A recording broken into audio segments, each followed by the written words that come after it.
Hello and welcome to NDTV 24/7. I'm Rohit Wellington. Let's begin with our top story.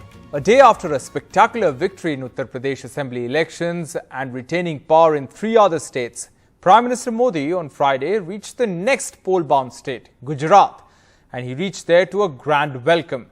The Prime Minister is in his home state on a 2-day visit. Riding in an open jeep decorated with floral garlands, Prime Minister waved to the hundreds of supporters and admirers who had gathered there by the roadside as his roadshow began from the airport to the BJP's state headquarters in Gandhinagar. He later addressed a Mahapanchayat Sammelan where he pushed for self-reliant villages, saying that we must fulfill Bapu's dream. Assembly elections in Gujarat will be held at the end of this year, though the dates haven't been announced yet. ये बापू की धरती है, ये सरदार वल्लभ भाई पटेल की धरती है और बापू ने हमेशा ग्रामीण विकास की बात, आत्मनिर्भर गांव की बात, सशक्त और समर्थ गांव की बात सदा सर्वदा कही है। जो सपने देख करके लोगों ने अपने आप को आहूत किया, अपनी जवानी खपा दी, हमें उन सपनों को साकार करना चाहिए और ग्रामीण विकास ये पूज्य बापू का सबसे प्रमुख सपना रहता था। And what is happening in opposition space? Well, West Bengal Chief Minister and Trinamool Congress leader Mamata Banerjee said that there is no point in counting on the Congress to defeat the BJP in 2024, reviving the pitch for a united coalition of opposition parties a day after the state election results gave the ruling party at the centre a massive boost. Mamata Banerjee said that Akhilesh Yadav should demand a forensic examination of the EVMs and raised questions about the lapses in their handling. देखो हम एक ही बात कहते हैं ना, after death comes the doctor. ऐसा children जन्म का पहले अन्नप्राशन का डेट ठीक करते हैं। 24 में कौन सा कराएगा उसका ठीक ही नहीं हुआ है। अरे ऐसे वो अभी उसका जन्मदिन का जन्म साल बढ़ने के लिए अभी से तैयार कर दिया है। ये अचानक ही इम्प्रैक्टिकल है, टोटल इम्प्रैक्टिकल। 2 साल में क्या होगा नहीं होगा आपका पता है ना, मेरे को पता है। लगता है ये यूपी का जैसे ये लोगों ने जीता, इसमें उसका खतरा ही होगा, इसमें अच्छा नहीं होगा। मैं चाहती हूँ कि all political parties who wants to fight BJP they must work together. Congress को ऊपर डिपेंड करके कुछ नहीं चलेगा। जो हम कहते हैं कि फोरेंसिक टेस्ट होना चाहिए कि ये वही मशीन है जिसमें लोगों ने वोट दिया और वही मशीन है जो दोबारा लेके आया। हमारा इधर में भी हम लोग मशीन को गार्ड करते हैं, लेकिन यूपी में गार्ड करने का कोई तरीका नहीं है। तो अखिलेश अगर हारा है, बीजेपी अगर जीता है, तो पॉपुलिस्ट वोट के लिए नहीं जीता है, पॉपुलर मैंडेट नहीं मिला, लेकिन इसको मशीनरी का मैंडेट मिला। Now, a day after Congress's latest poll defeats, dissident leaders met at senior leader Ghulam Nabi Azad's home on Friday evening. Former Union Ministers Kapil Sibal and Manish Tiwari were seen arriving at Mr. Azad's home in Delhi for the meeting. All these leaders are part of the G23 or the group of 23 dissident leaders who had written to party President Sonia Gandhi 2 years ago calling for sweeping organizational changes and a visible and full-time leadership to tackle the Congress's unending run of election disasters. However, in an exclusive interview to NDTV, Congress's top firefighter D.K. Shivakumar defended the party leadership. He said that the Congress cannot be united without the Gandhi family and that it is impossible for the Congress to survive without the Gandhi family. You've had a string of younger leaders who have left the party, from Scindia to Jitin Prasad to RPN Singh. I mean, the point how are the Gandhis uniting the Congress? You're actually disintegrating. So many people are, yes. See, they are not able to sustain their power hungers. They doesn't want to waste their time. They doesn't want any ideology. They are leaving the party. We believe in the Congress party ideology. We believe in the Gandhi family. We will stay with them. We will stand with them. We will fight out what may come. We will stand with them, and I am sure that the entire country will look back at them. Do you accept, Mr. Shiv Kumar, that the Congress is now at the risk of losing its status as the prime opposition to the BJP? Now other people are coming, TMC is coming, Aam Aadmi is coming. TMC is actually saying time to merge with the Congress, should merge with us. Congress cannot fight the BJP, merge with TMC. It's an interesting idea. So no, it is their liking and disliking. We have our own history, and ultimately one should not forget that the Congress party grew all of them, made them strong. If at all, if Mamta ji, we have full respect for her leadership and everything. It is ultimately the base was being given by the Congress party and the Gandhis But at her younger days. that was history, it is Mr. the Gandhi Shiv Kumar. family which protected her and gave all strength to her.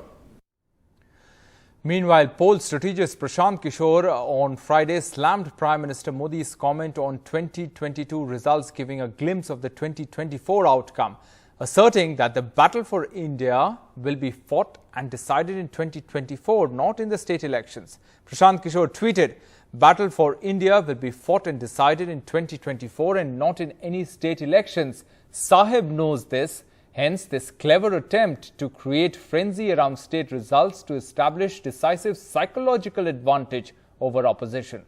Don't fall or be part of this false narrative." That's what he tweeted.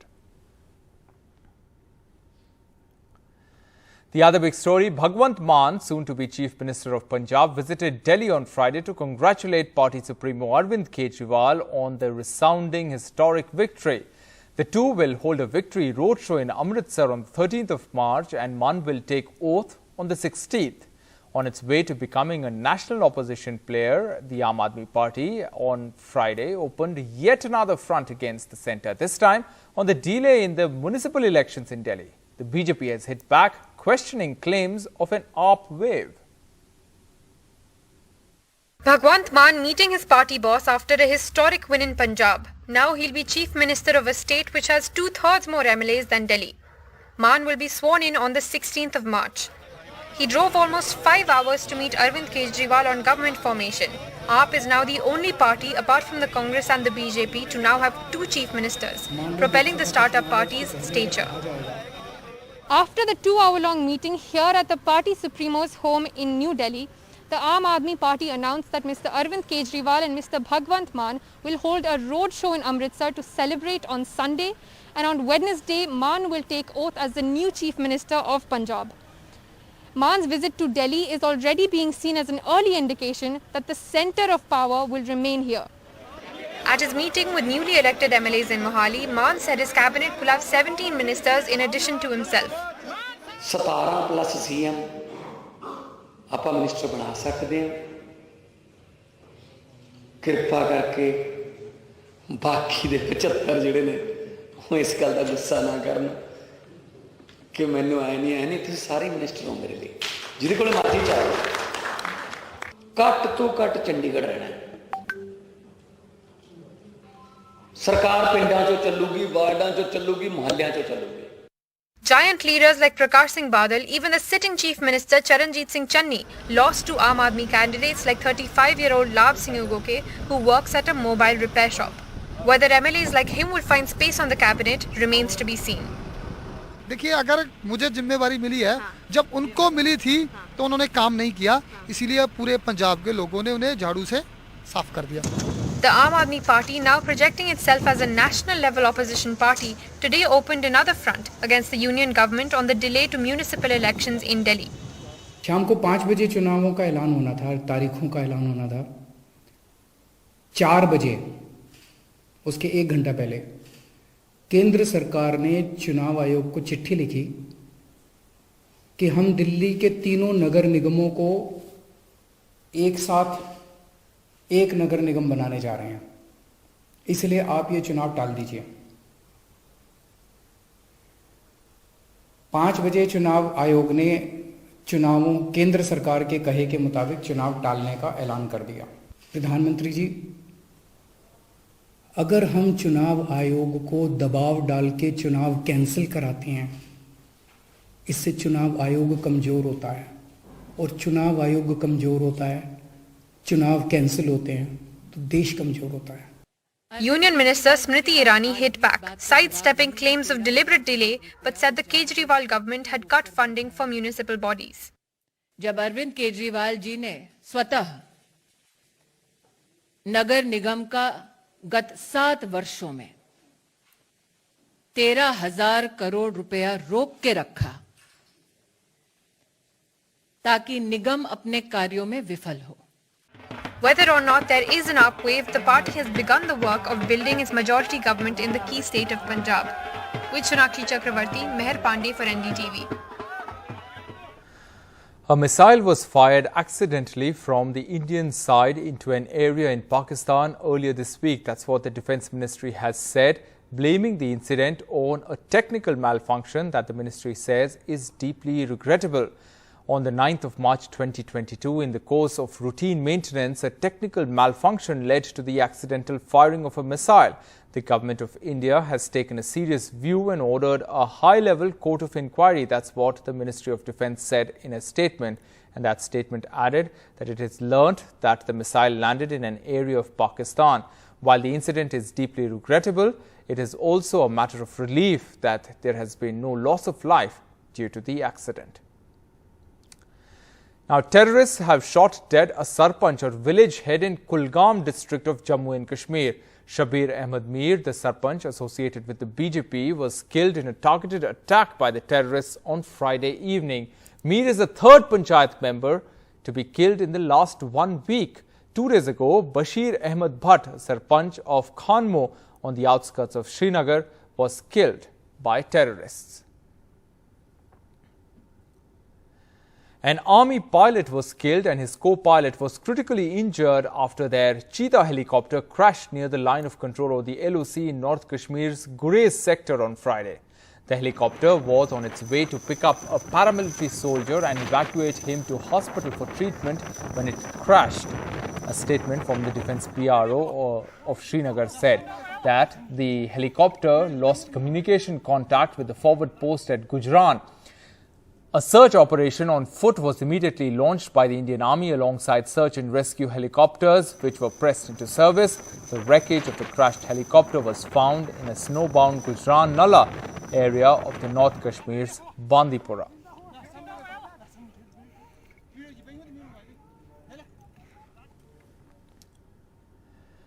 In some other news, the Reserve Bank of India has directed Paytm Payments Bank to stop taking on new customers with immediate effect, citing material supervisory concerns observed in the bank. The bank has also been directed to appoint an audit firm to conduct a comprehensive audit of its IT system. That's what the Reserve Bank of India said in a statement. In fact, a press release said that the RBI has, in exercise of its powers, directed Paytm Payments Bank Limited to stop with immediate effect onboarding of new customers.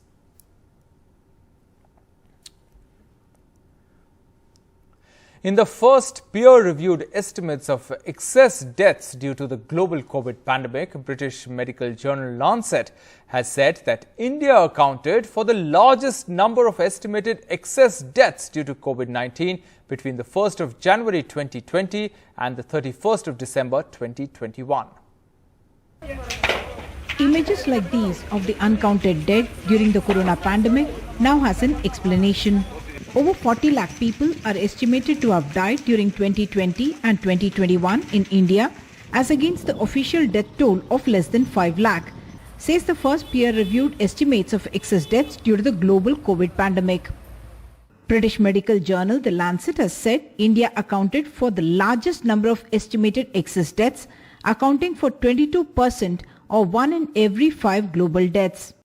The excess deaths in India has been put at over 8 times the reported mortality rate, whereas globally the deaths are estimated to be 3 times than what was reported. In India, against the reported 18 deaths per lakh, the estimated deaths was 152 for every 1 lakh population. In India, the excess mortality was also calculated for 12 states. Bihar, for example, reported 12,100 deaths. but the study estimated it to be 3.23 lakh. In Uttar Pradesh, against 22,900 deaths reported, more than 5,17,000 are said to have died. In Assam, as against the reported 6,160, at least 1,19,000 died. Globally, excess death rates were the highest in Russia at 375 deaths per lakh, Mexico at 325 per lakh, Brazil at 187 per lakh, and the US at 179 per lakh. India, along with the US, Russia, Mexico, Brazil, Indonesia, and Pakistan, accounted for half of all excess deaths globally. Uma Sudhir, NDTV.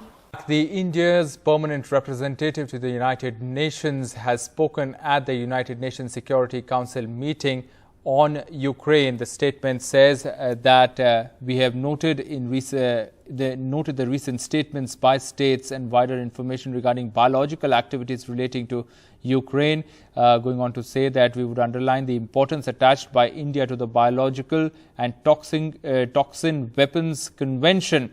India also going on to say that we have repeatedly expressed serious concern over the ongoing situation in Ukraine and that we hope that the ongoing direct negotiations between Russia and Ukraine would lead to cessation of hostilities. We would like to underline the importance attached by India to the Biological and Toxin Weapons Convention, BTWC, as a key global and non-discriminatory disarmament convention prohibiting an entire category of weapons of mass destruction. We have repeatedly expressed serious concern over the ongoing situation in Ukraine. There is no other alternative except the path of diplomacy and dialogue. The dire humanitarian situation needs immediate and urgent attention. We once again call upon member states to adhere to the principles of the UN Charter and international law and respect the sovereignty and integrity of states. Meanwhile, US President Joe Biden on Friday warned that Russia would pay a severe price if it used chemical weapons in Ukraine. He also said that a direct NATO-Russia clash would trigger a third world war.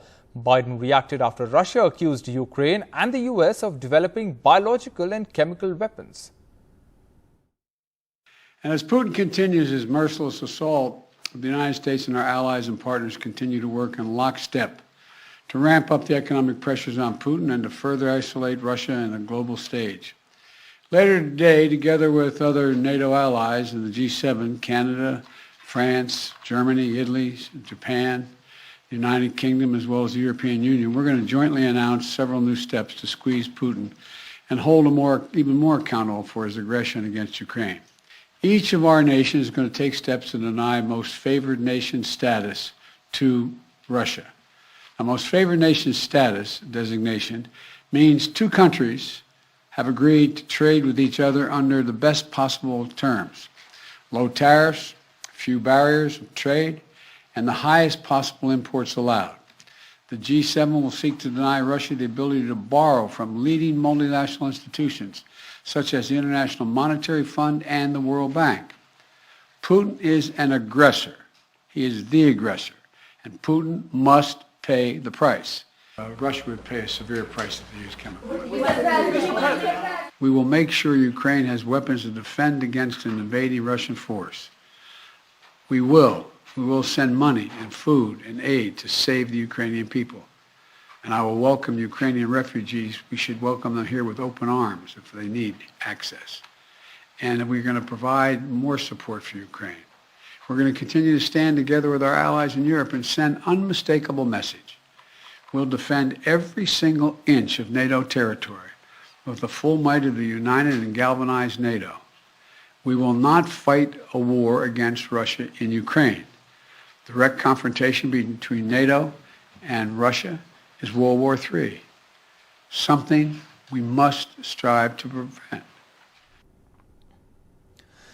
Meanwhile, Russian President Vladimir Putin hosted close ally Belarusian leader Alexander Lukashenko in Moscow on Friday, where the two discussed the latest developments around Ukraine and sanctions imposed on the two countries by the West. Putin brushed off the sweeping restrictions against Moscow as an opportunity to work up domestic skills, while Lukashenko pointed to the self-sufficiency of the two countries' economies.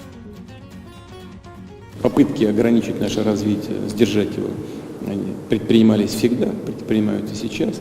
Сейчас в большем масштабе, конечно, это очевидно. Но уверен, что мы пройдем через эти трудности и наоборот, приобретем больше компетенций, больше возможности чувствовать себя независимыми, самостоятельными. В конечном итоге пойдет на пользу, так как это было в предыдущие годы. Ukraine's president on Friday said that his country's military forces had reached a strategic turning point in a patriotic war with a very stubborn enemy. Volodymyr Zelensky spoke in a video outside the presidential administration in Kiev about the 16th day of the war. Zelensky said that it's impossible to say how many days we will still need to free our land, but it is possible to say that we will do it because we have reached a strategic turning point. He didn't elaborate. Неможливо сказати, скільки днів нам ще звільняти нашу українську землю, але можливо сказати, ми це зробимо, бо ми цього прагнемо. Бо стратегічного перелому ми вже досягли, ми вже йдемо до нашої мети, до нашої перемоги. Це вітчизняна війна. Війна з дуже впертим ворогом, який не звертає уваги на тисячі своїх, навіть своїх убитих людей, убитих солдатів, який збирає по всій Росії зараз резервістів та строковиків, щоб кинути їх у пекло цієї війни, який придумав завозити найманців проти наших людей, головорізів з Сирії, з країни, яку руйнували так само, як зараз окупанти знищують нас. Наш Маріуполь, наш Харків, Охтирку, Чернігів, Волноваху, Ізюм тощо. And that's a wrap on this bulletin from the entire team. Thanks for watching. Goodbye.